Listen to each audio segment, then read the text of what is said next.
오늘 말씀은 예수님께서 이제 예루살렘에 도착하신 후에 성전에 들어가셔서 성전을 정결하게 하신 이야기입니다. 예수님께서 예루살렘에 오신 이유도 사실 이 성전과 아주 중요한 관련이 있기 때문입니다. 유대인들에게 이 성전은 아주 중요한 의미를 가지죠. 왜냐하면 그것은 곧 하나님의 임재를 의미하는 곳이기 때문입니다. 우선 성전에서 장사하는 사람들이 있었다고 얘기하는데요. 우리가 이 부분을 좀 이해하는데 배경을 조금 이해하면 도움이 됩니다. 요한복음 2장에서 예수님이 2장에 가면 너희들이 성전을 헐라 그러면 내가 사흘 동안에 일으키리라 라는 말씀이 나오죠. 이때가 AD 약 27년경입니다. 27년 정도를 전후로 하는데 BC 19년부터 지었으니까 46년이 되는 거죠. 그래서 요한복음 2장에 너희가 이 성전을 헐라 그러면 내가 사흘 동안에 일으키리라 라고 했을 때 유대인들이 이 성전이 46년 동안 지었건을 네가 이걸 사흘 만에 일으킨다고 얘기하느냐 라고 얘기를 합니다. 이게 대략 AD 27년경이고요. 예수님께서 공생의 사역을 한 3년 반 정도 하십니다. 이 요한복음의 이야기는 사역 초기에 있었던 이야기입니다. 그리고 사역 초기에도 성전을 정결하게 하는 일이 있었어요. 한 번만 있었던 게 아니라 지금 누가복음의 말미에 나오는 이야기처럼 한 번만 있었던 게 아니라 사역 초기에도 있었던 일입니다. 그러니까 AD 27년경에 이 일이 있고 3년 반 뒤에 예수님께서 죽으시고 부활하시는 거니까 누가복음의 이야기는 AD 약 30년 전후로 이뤄지는 이야기죠.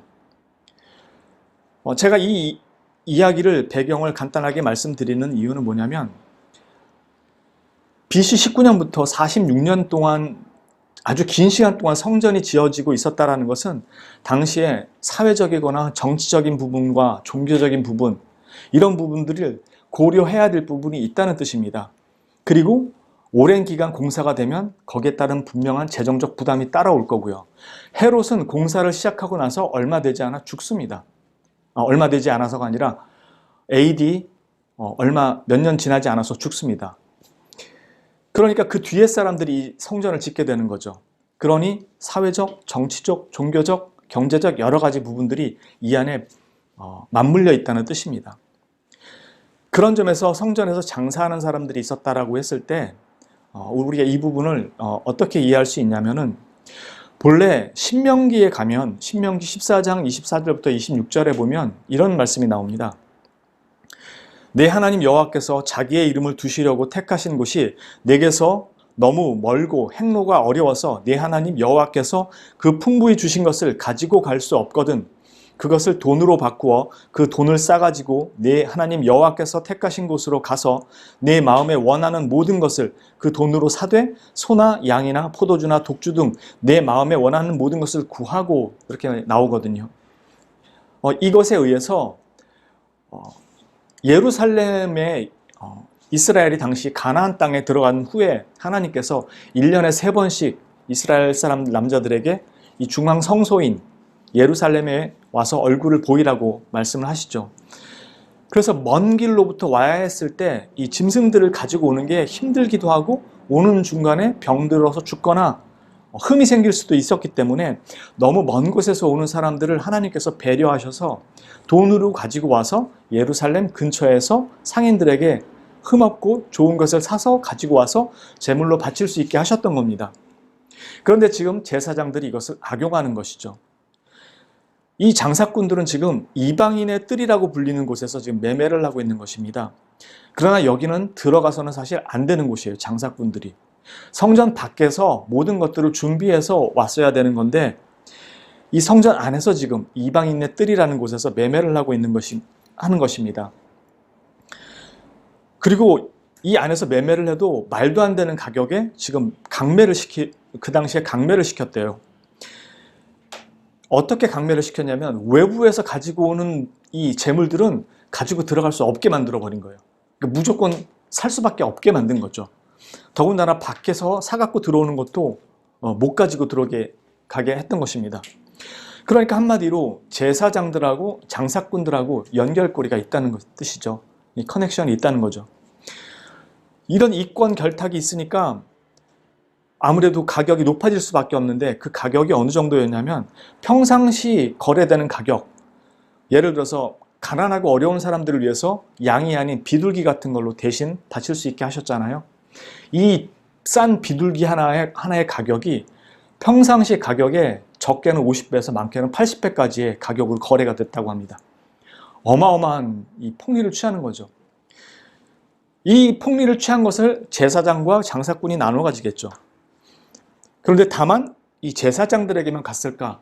아까도 말씀드린 것처럼 헤롯은 원래 건축가였기 때문에 이 짓는 것에 관심이 있었지만, 그가 죽고 난 다음에 이 성전이 계속 지어질 때 거기에 관련된 이 통치자들은 아무래도 이권에 관련된 부분들이 작용을 했겠죠.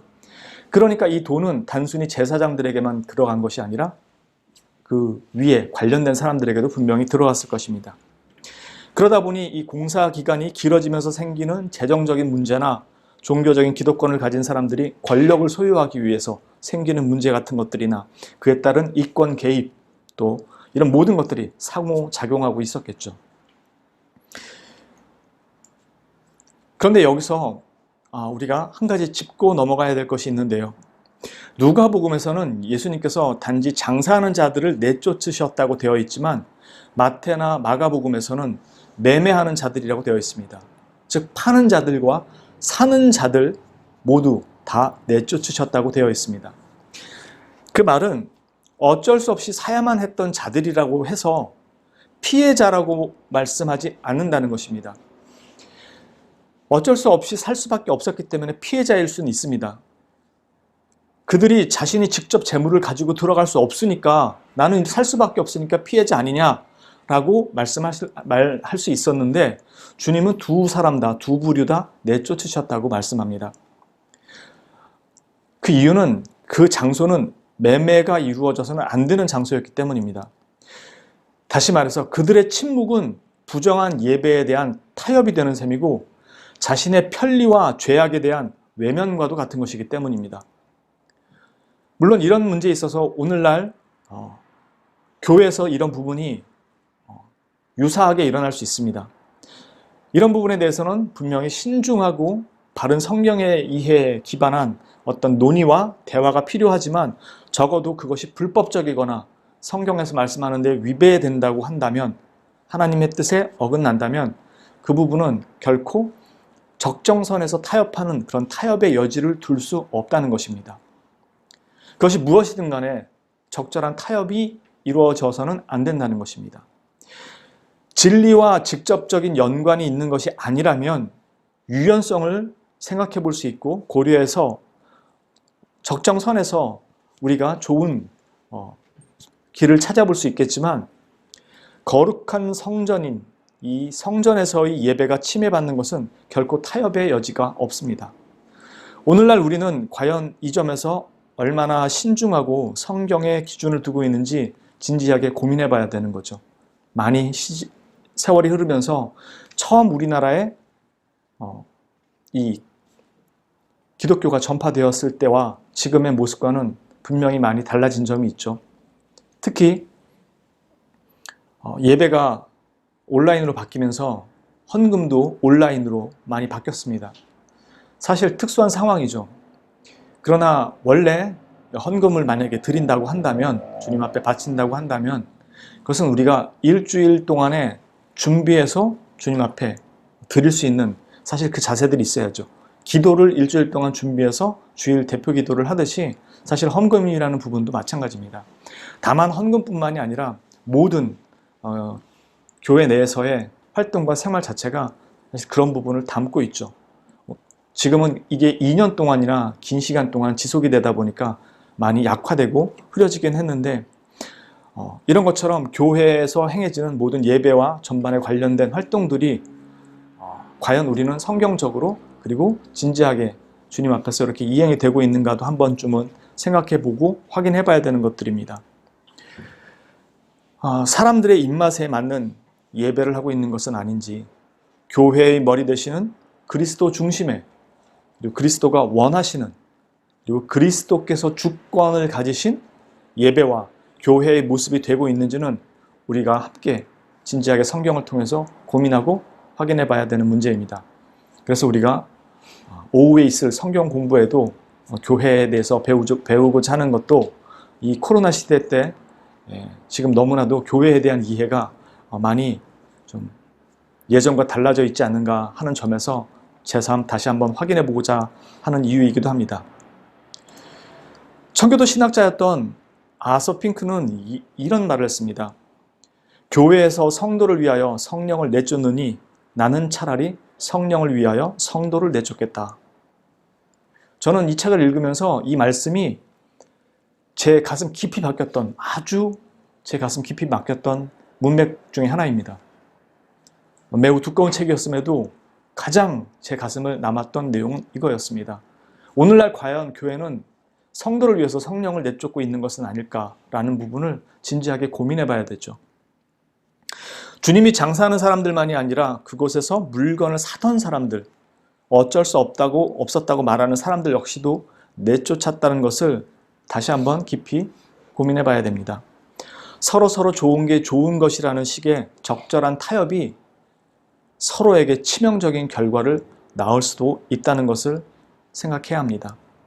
그러기 위해서는 성전이라는 이 성전의 의미와 우리에게 그 성전을 주신 이유를 성경을 통해서 생각해 봐야 되는 거죠. 사실 우리가 말씀을 듣고 성경을 배운다라는 것에 거의 핵심적인 부분은 이 성전의 의미와도 사실 관련이 있습니다. 예수님 오신 이유도 그것이고요. 오늘 말씀도 사실 그 부분을 다루고자 하는 것입니다. 이스라엘에게 있어서 이 성전의 의미가 솔로몬 이후로는 가나안 족속을 비롯한 이방인들의 그 신전과 같은 의미로 변해버렸습니다. 제물을 바치고 신의 노여움을 가라앉히고 복을 비는 장소밖에는 안 되는 곳이 되어버린 것입니다. 그런 모습이 가장 잘 드러난 게 이사야서 1장입니다. 이사야서 1장 10절부터 보겠습니다. 구약성경 969페이지입니다. 구약성경 969페이지 이사야서 1장 10절 이하의 말씀입니다. 구약성경 969페이지 이사야서 1장 10절 이하의 말씀 제가 봉독하도록 하겠습니다. 너희 소돔의 관원들아, 이 소돔은 이스라엘을 지칭하시는 것입니다. 너희 소돔의 관원들아, 여호와의 말씀을 들을지어다. 너희 고모라의 백성아, 우리 하나님의 법에 귀를 기울일지어다. 여호와께서 말씀하시되 너희의 무수한 재물이 내게 무엇이 유익하뇨? 나는 순양의 번제와 살찐 짐승의 기름에 배불렀고 나는 수송아지나 어린 양이나 순염소의 피를 기뻐하지 아니하노라. 너희가 내 앞에 보이러 오니 이것을 누가 너희에게 요구하였느냐? 내 마당만 밟을 뿐이니라. 헛된 재물을 다시 가져오지 말라. 분향은 내가 가증히 여기는 바요. 월삭과 안식일과 대회로 모이는 것도 그러하니 성회와 아울러 악을 행하는 것을 내가 견디지 못하겠노라. 내 마음이 너희의 월삭과 정한 절기를 싫어하나니 그것이 내게 무거운 짐이라. 내가 지기에 곤비하였느니라. 너희가 손을 펼 때 내가 내 눈을 너희에게서 가리고 너희가 많이 기도할지라도 내가 듣지 아니하리니 이는 너희의 손에 피가 가득함이라. 너희는 스스로 씻으며 스스로 깨끗하게 하여 내 목전에서 너희 악한 행실을 버리며 행악을 그치고 선행을 배우며 정의를 구하며 학대받는 자를 도와주며 고아를 위하여 신원하며 과부를 위하여 변호하라 하셨느니라. 성전이라는 곳이 이방인들이 생각하는 것처럼 신에게 제물 바치고 복을 빌고 자기가 원하는 걸 얻어내고 신의 노여움을 가라앉히는 이런 개념이 아니고 하나님께서 이스라엘에게 성전이라는 것, 예배를 드릴 수 있는 그 장소를 주셨다라는 것, 이 의미가 이스라엘과 다르다라는 것입니다. 제가 예배를 드린다는 말을 썼는데 잠시 후에 그 부분도 다시 한번 제가 따로 말씀을 드릴 것입니다. 예수님은 바로 이런 이스라엘에게 이사야 56장 7절의 말씀을 인용하신 것입니다. 내 집은 기도하는 집이라 되어 있는데 이사야서 56장 7절의 말씀은 내 집은 만민의 기도하는 집이 되리라 이렇게 말씀합니다. 여기서 기도하는 집이 되리라는 말씀은 기도라는 특정한 형식을 말씀하는 것이 아닙니다.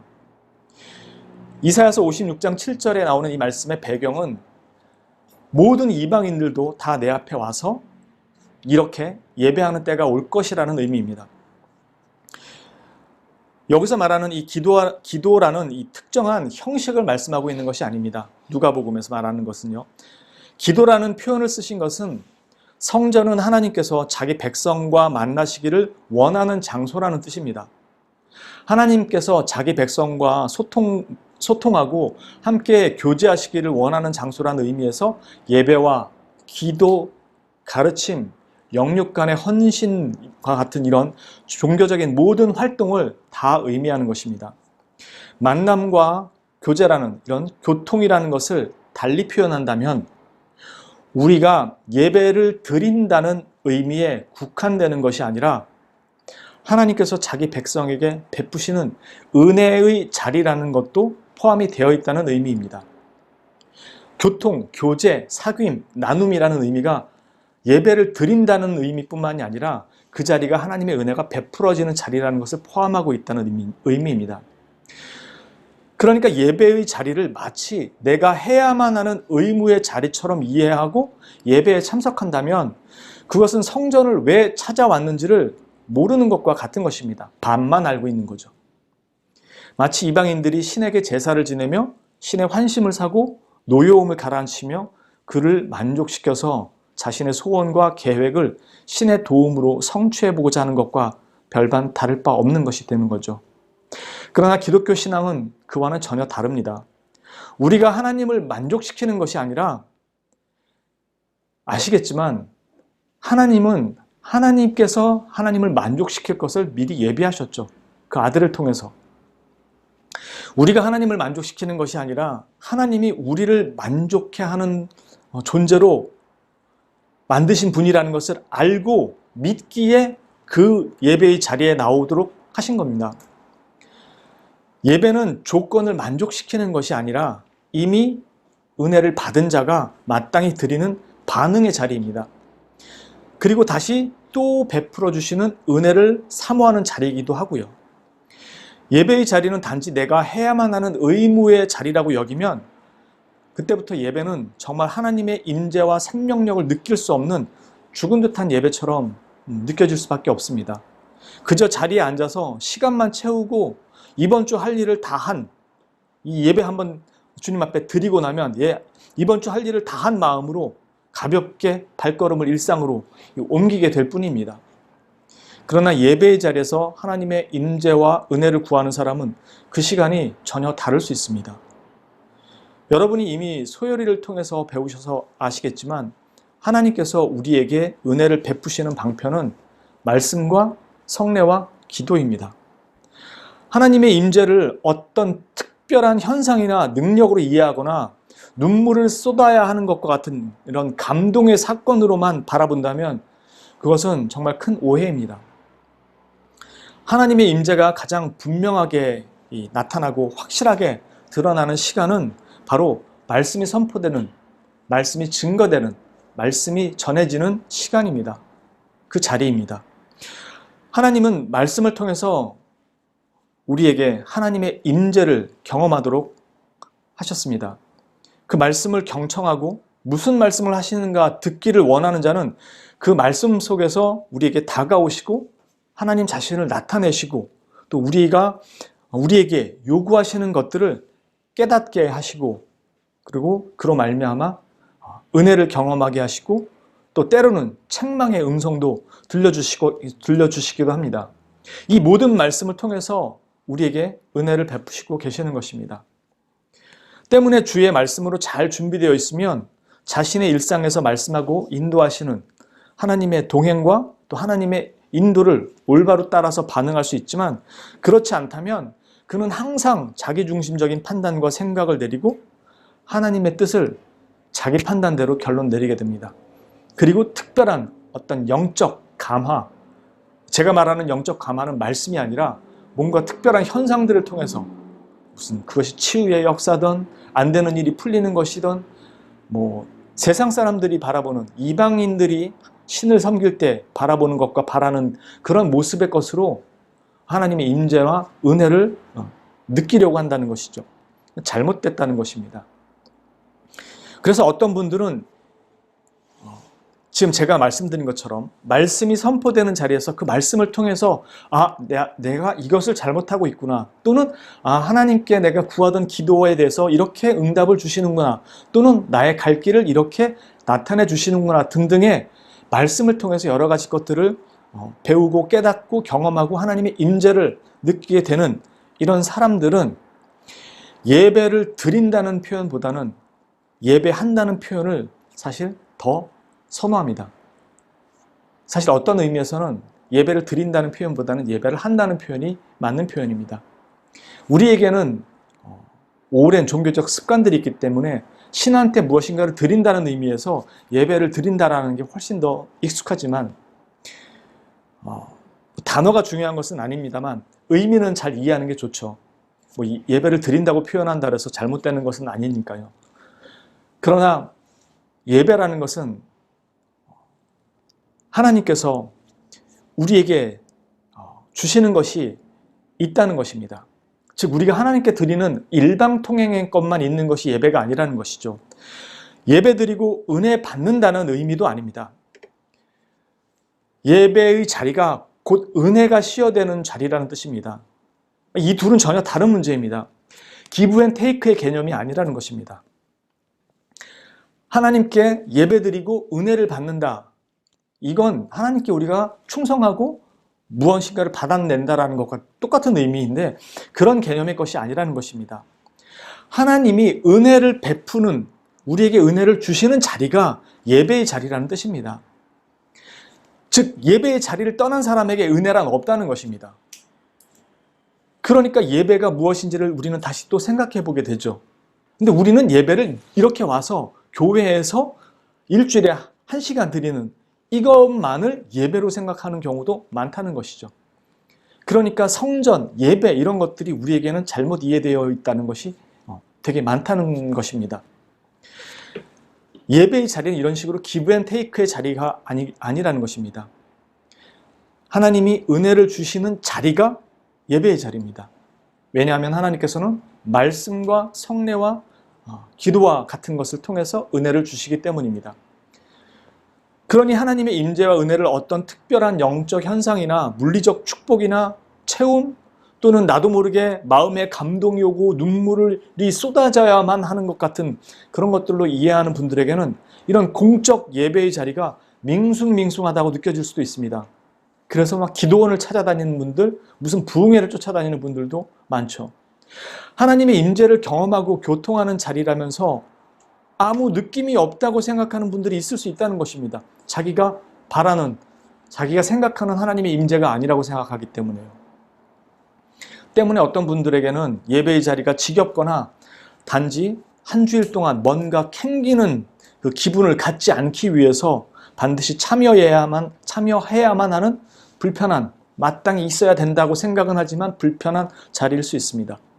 참석 안 하면 괜히 불똥 튈 것 같고 뒤가 찜찜하고 구려서 괜히 안 좋은 일 생길 것 같은 그런 불길한 기분이 들어서 한 주일을 마음 편하게라도 보내기 위해서 참석해야 되는 자리라고 생각을 하게 되죠. 사실 그것만으로도 참 하나님께서는 기특하게 여겨주시고 기쁘게 또 받아주세요. 아직 미성숙한 하나님의 백성들이니까요. 그러나 거기서 더 나아가야 되는 거죠. 예배의 자리는 그것이 아니라 주시는 것이 있다는 것을 알아야지 예배의 자리가 기쁨으로 채워지고 은혜로 채워지며 경험이 되는 거죠. 이렇듯 예배는 우리가 미성숙한 사람들이 생각하는 것과 같은 그런 것과는 반대입니다. 예배의 자리에서 은혜가 선포되고 주어지기 때문에 그 자리를 사모해서 나오는 것입니다. 그 말씀 속에서 하나님의 임재를 경험하고 누리는 자들은 그것을 사모해서 그 자리로 나오는 것이죠. 영적 성숙과 진보는, 그리고 영적인 은혜, 하나님께서 주시는 이런 아까 말씀드렸던 그런 식의 영적 은혜가 아니고 말씀을 통해서 주시는 영적 은혜, 그리고 성숙, 진보, 이런 것들은 이 진리의 말씀을 듣고 깨달으며 반응하는, 그렇게 살아가는 존재가 되어가면서 느끼게 되는 것입니다. 하나님은 우리에게 예배라는 짐을 얹어주신 것이 아니라 예배라는 은혜의 자리를 베풀고 계신 것입니다. 때문에 말씀을 통해 은혜 받았다고 말할 때는 그 말씀을 통해 나의 죄를 다시 확인하고 또한 그런 나를 용서하시며 다시 죄와 맞서 싸우도록 의지를 새롭게 북돋아 주시고 주의 말씀에 순종하도록 부르시는 것에 반응하겠다라는 우리의 하나님 앞에의 헌신이 담겨 있는 것을 의미합니다. 단지 감정적으로만 받고 돌아가는 것이 아니라는 거죠. 이 모든 것들이 성전 안에서 이루어지는 것입니다. 다시 말해서 죄인들이 들어갈 수 있는, 죄인들이 오도록 한 거룩한 집이 주의 성전인 것입니다. 내 집은 만민이 기도하는 집이라는 의미가 바로 이런 의미인 것이죠. 단지 기도한 곳이라는 의미가 아니라 하나님과 교제와 소통이 있고 은혜가 주어지는 자리라는 뜻입니다. 용서와 사랑과 은혜가 새롭게 선포되고 주어지는 곳. 그래서 내가 하나님과 새롭게 관계가 맺어지고 다시 일어서게 되는 곳이라는 뜻입니다. 그런데 지금 유대인들은 그걸 형식화시켜버린 것이죠. 단순 종교화시켜버린 것입니다. 이방인의 제사처럼요. 이방인들이 신을 찾는 것처럼 그렇게 만들어버린 것입니다. 하나님과의 교제의 자리를 단지 찾아가서 제물 바치고 죄 용서받고 자신의 소원을 간구하는 수준의 예배로 종교화시키고 형식화시킨 것입니다. 그뿐 아니라 주님은 너희들이 이 거룩한 주님의 집을 강도의 소굴로 만들어버렸다고 하십니다. 이 강도의 소굴로 만들어버렸다는 말씀은 예레미야 7장 11절의 말씀을 인용하신 것입니다. 한번 볼게요. 구약성경 1061페이지입니다. 예레미야 11장입니다. 구약성경 1061페이지입니다.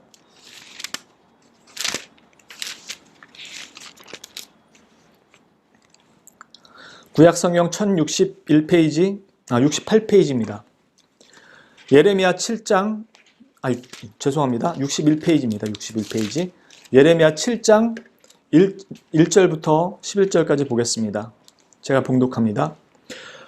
여호와께로부터 예레미야에게 말씀이 임하니라. 이르시되 너는 여호와의 집 문에 서서 이 말을 선포하여 이르기를 여호와께 예배하러 이 문으로 들어가는 유다 사람들아 여호와의 말씀을 들으라. 만군의 여호와 이스라엘의 하나님께서 이와 같이 말씀하시되 너희 길과 행위를 바르게 하라. 그리하면 내가 너희로 이곳에 살게 하리라. 너희는 이것이 여호와의 성전이라 여호와의 성전이라 여호와의 성전이라 하는 거짓말을 믿지 말라. 너희가 만일 길과 행위를 참으로 바르게 하여 이웃들 사이에 정의를 행하며 이방인과 고아와 과부를 압제하지 아니하며 무죄한 자의 피를 이곳에서 흘리지 아니하며 다른 신들 뒤를 따라 화를 자초하지 아니하면 내가 너희를 이곳에 살게 하리니 곧 너희 조상에게 영원 무궁토록 준 땅이니라. 보라, 너희가 무익한 거짓말을 의존하는도다.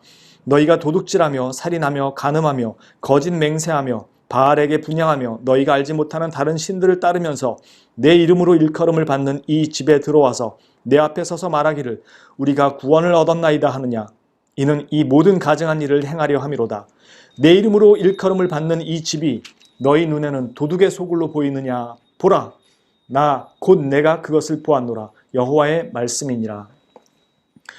내 이름으로 일컬음을 받는 집이라는 것은 우리가 여호와 하나님께서 어떠한 분이신 건가를 이스라엘에게 드러내셨다는 뜻입니다. 하나님의 성품, 우리가 알고 있는 의와 거룩과 자비와 진리와 전지전능하심, 이 모든 것들이 이 이름 속에 다 드러났었다고 얘기했죠.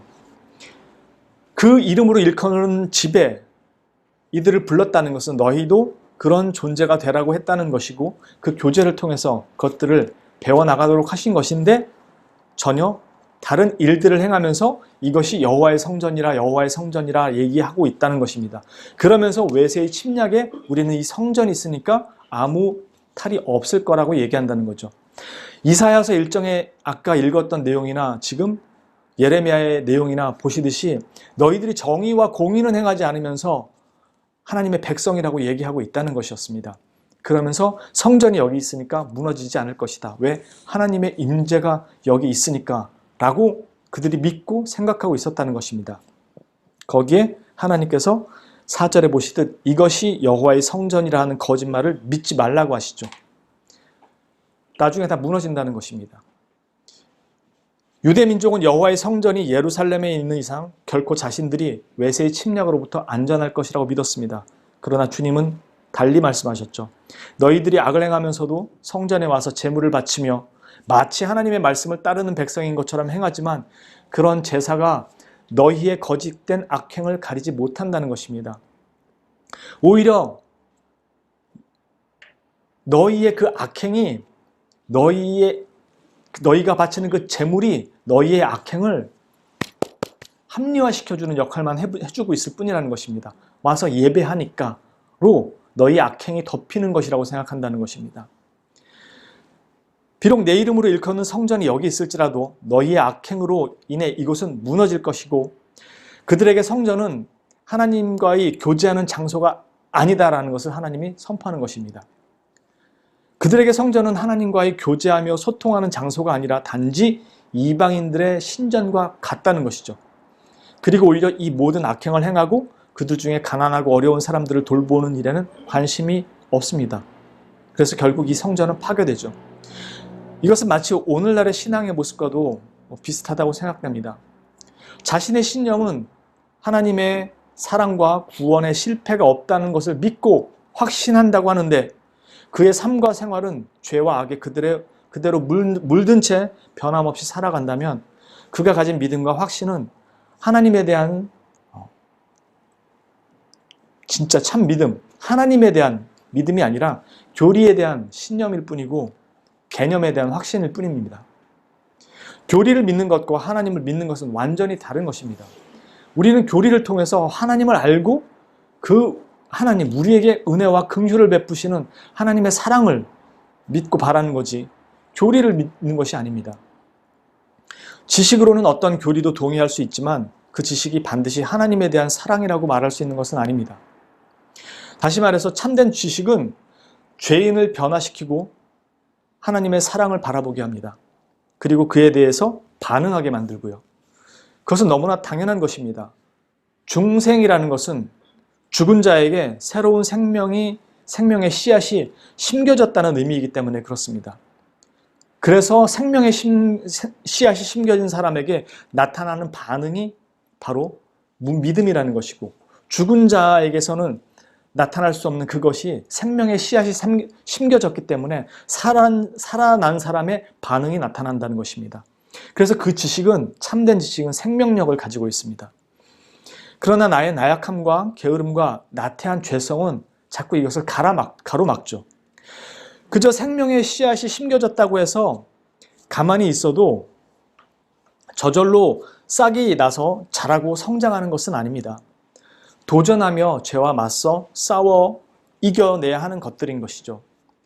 이스라엘은 자신들이 성전을 가지고 있기에 하나님의 임재를 주장하지만 그들의 믿음은 전혀 그들의 행동을 바르게 이끌어내지 못합니다. 오히려 성전에 대한 그들의 믿음은 그들의 강도짓을 합리화시키고 죄를 감추는 은신처 역할을 해버립니다. 강도짓을 한 자들이 은신처인 동굴에 잠시 몸을 숨기듯이 악을 행한 자들이 성전에서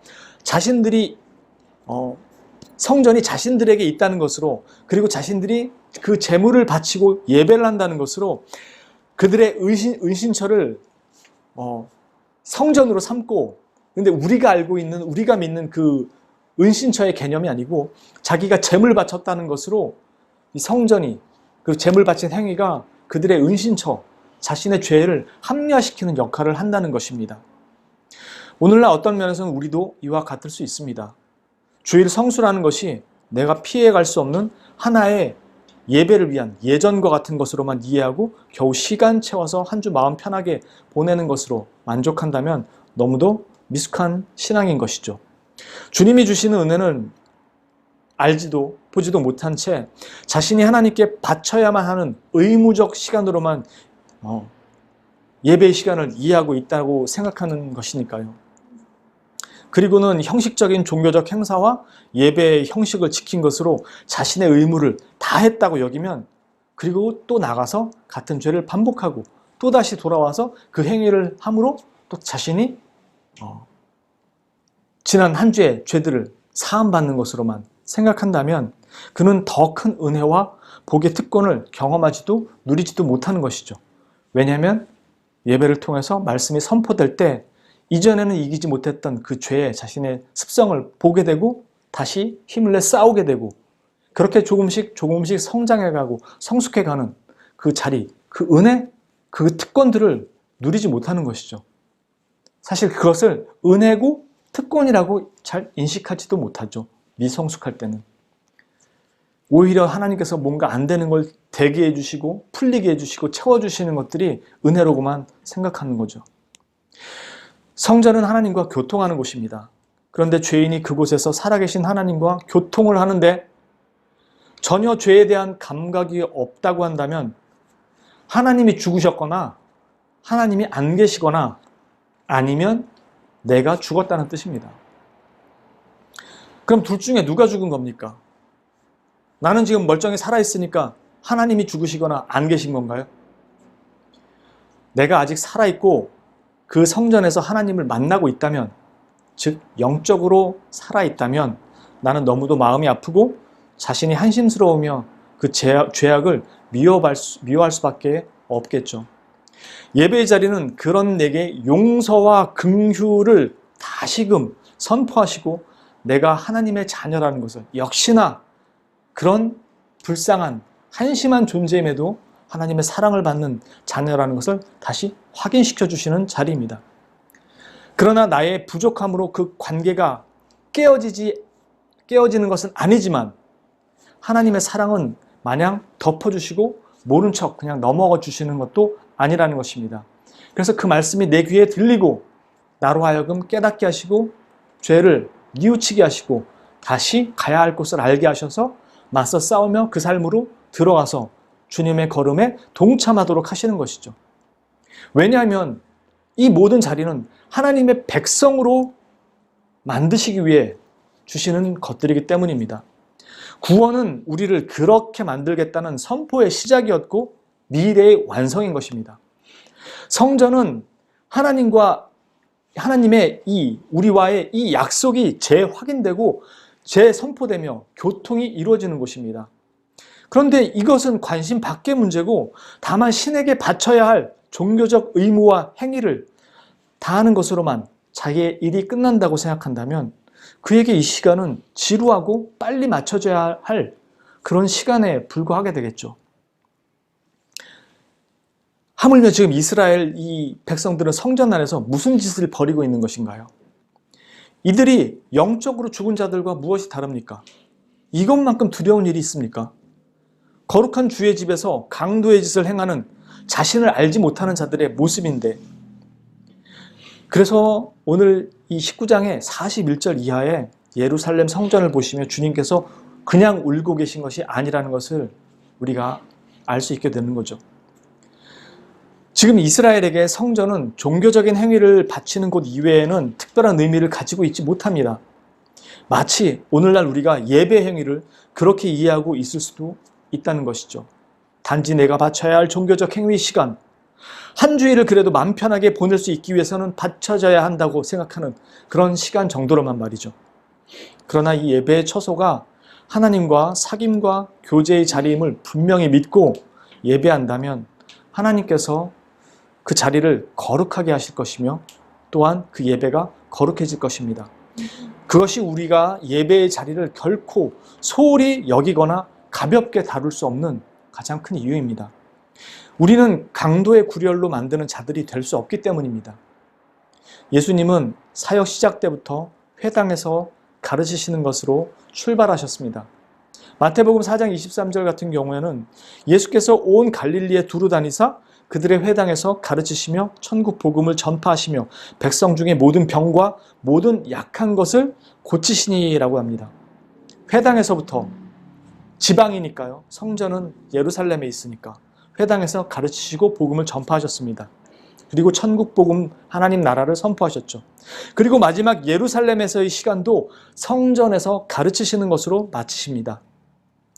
하나님의 집에서 시행되어야 하는 것이 무엇인지를 우리에게 잘 알려주시는 거죠. 오늘날 교회에서 행해져야 하는 가장 중요한 일이 무엇인가를 다시 한번 우리에게 일깨워주는 것입니다. 앞에서 이미 언급했지만 성전을 청결하게 하신 것은 이것이 처음이 아니었습니다. 요한복음에서 나온 것처럼 사역 초기에도 이미 행하신 일입니다. 그리고 지금 3년 반이 지난 다음에 누가복음의 마지막 예루살렘 길에서도 다시 행하신 일이죠. 이 말은 이 사람들은 조금도 변하지 않았다는 것을 말해줍니다. 변하지도 않은 사람들이지만 주님은 그들에게 성전이 어떤 곳인지를 다시 한번 가르쳐주는 것이죠. 만일 우리가 이 말씀을 듣고 보면서도 우리 역시 변하지 않는다면 우리가 저들과 같은 영적으로 죽어있는 사람들인 셈인 것이죠. 칼만 들지 않았을 뿐이지 강도의 구렬로 만든 자들과 별반 다르지 않을지도 모릅니다. 정말 두려운 일입니다. 주님이 예루살렘 여행의 종착지로 성전을 찾으신 이유가 여기 있습니다. 거룩하게 지켜져야 했던 하나님의 집, 그 하나님의 성전의 대제사장이 그들의 백성을 위해 그리고 백성을 대표해서 하나님 앞에서 행해야 했던 일들, 그리고 그 성전까지 자신들이 직접 가져와야 했던 흠없는 재물들에 이르기까지 이 모든 것들을 주님께서 회복시키고자 오신 것입니다. 자신의 육체의 죽음과 부활로 말이죠. 참 성전이 되실 뿐만 아니라 모든 믿는 자의 중보자로 참된 대제사장이 되시고 온전한 어린 양 제물이 되셔서 화목 제물이 되셔서 이 모든 것들을 회복시키시는 것이죠. 그 어느 것 하나 제대로 된 것이 없고 온전하게 수행되지 못했던 그 모든 것들을 회복시키시고 온전케 하시기 위해서 오신 것이죠. 하나님이 이스라엘과 화목하기 위해 세우신 성전의 모든 기능과 역할을 자신의 육체로 온전케 하시고 하나님께 연락되도록 하신 것입니다. 그래서 우리는 그리스도 안에서 예배하며 참 성전 되시니까요. 기도하고 하나님과 교제하는 것이죠. 이사야서의 기록처럼 내 집은 만민의 기도하는 집이 되리라 라는 말씀이 곧 온 이방에 이르기까지 모든 믿는 자들이 그리스도 안에서 이 예배의 자리가 회복될 것이라고 말씀하시는 것입니다. 그것이 요한복음 4장 21절 24절에 다시 한번 나타납니다. 예수께서 이르시되 여자여 내 말을 믿으라. 이 산에서도 말고 예루살렘에서도 말고 너희가 아버지께 예배할 때가 이르리라. 너희는 알지 못하는 것을 예배하고 우리는 아는 것을 예배하노니 이는 구원이 유대인에게서 남이라. 아버지께 참되게 예배하는 자들은 영과 진리로 예배할 때가 오나니 곧 이때라. 아버지께서는 자기에게 이렇게 예배하는 자들을 찾으시느니라. 하나님은 영이시니 예배하는 자가 영과 진리로 예배할지니라. 하나님의 집은 하나님을 찾는 자들이 하나님과 만날 수 있는 곳이고 은혜를 구하는 자들에게 한없이 베풀어지는 은혜를 조건 없이 받을 수 있는 곳입니다. 하나님은 교회를 자신의 백성에게 주시고 그리스도 안에서 그것들을 다 누리게 하셨습니다. 다만 우리가 드려야만 하는 것만이 아니라 받아 누리도록 이 예배의 자리로 부르신 것입니다. 바로 참된 성전 되시는 그리스도 안에서 예배하게 하는 것이죠. 오늘은 종교개혁 기념일입니다. 여러분들 이미 종교개혁에 대해서 다 배우셨죠, 저에게. 그때 여러분들 기억이 나는 것 중에 하나가 예배당에 관한 것일 것입니다. 현란하지 않고 직사각형의 그냥 큰 방에서 모여서 예배를 했습니다. 이유는 하나였습니다. 예배의 장소 자체가 중요했던 것이 아니라 어느 분의 안에서 우리가 예배하느냐가 사실 종교개혁자들에게 매우 중요한 문제였기 때문에 예배당 장소를 중요시 여기지 않았던 거죠. 중요시 여기지 않았다는 게 아무렇게나 생각했다는 것이 아니라 로만 카톨릭, 천주교가 예배당에 모든 것을 쏟아 넣을 때 거기에 쏟아 넣는 것이 아니라 이 형식이 아니라 주님께 마음과 뜻을 모아서 주님이 가르쳐 주신 예배의 방식으로 예배했다는 것이었죠. 바로 참 성전 되시는 그리스도 안에서 예배하는 것이기 때문에 그렇습니다. 그리고 예수님 안에서 우리에게 이것들을 다 누리게 하신 것입니다. 저와 여러분 모두 이 예배의 자리를 통해서 하나님의 임재와 은혜를 경험하고 누릴 수 있기를 주님의 이름으로 축원합니다. 기도합니다. 거룩하신 주님, 자신의 육체로 하나님과 우리에게 쌓인 그 모든 담들을 다 허무시고 참 성전으로 오셔서 우리가 주님 안에서 하나님을 예배하고 누리며 즐거워할 수 있는 은혜들을 허락하셨습니다.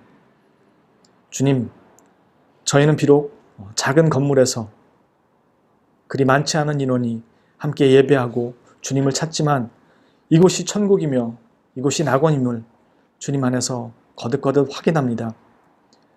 이 땅에 하나님 나라가 선포되고 주어지며 우리에게 주님이 함께 하시는 것 자체로 기쁨이고 은혜인 것을 다시 확인하고 주의 말씀을 통해서 우리가 주님께서 나와 함께 하시며 동행하시는 임마누엘이라는 것을 다시 한번 깨닫는 은혜의 시간이 됨을 감사합니다. 우리의 모든 삶이 다 마무리되고 주님 앞에 가는 그날, 그리고 궁극적인 하나님의 나라가 온전하게 임하는 그날, 우리가 주님 안에서 누리는 참 평안을 누리는 그날까지 이 땅에서 주님과 동행함으로 누리는 그 평안이 있게 하여 주옵시고, 주님 안에서 드리는 이 예배의 모든 시간들이, 그리고 함께하는 모든 예배의 시간들이 참으로 우리에게 참된 예배의, 그리고 참된 예배자의 그 순간순간 모습 또 기쁨이, 그리고 그 자세가 될 수 있도록 인도하여 주시옵소서. 우리에게 이 특권을 허락하신 것을 감사드리옵고, 우리의 유일한 구원자요 대속주 되시는 구주 예수 그리스도 이름 받들어 감사드리며 기도합니다. 아멘.